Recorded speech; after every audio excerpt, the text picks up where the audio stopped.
There's only one thing to do when the internet goes out. That's to do some cooking.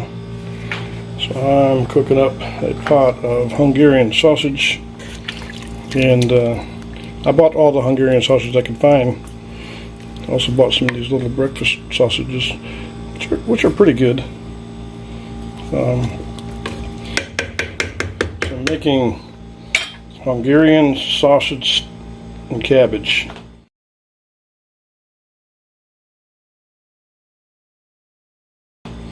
I'm gonna throw some potatoes in there too.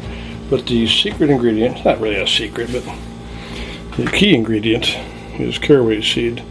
If you don't have caraway seed, it won't taste the same. But you can still make it without it, I guess. So anyway, that's what we're having for lunch and supper. Polo sausage and cabbage. Or in the old country, Polo sausage and cabbage. Here it's Hungarian sausage and cabbage.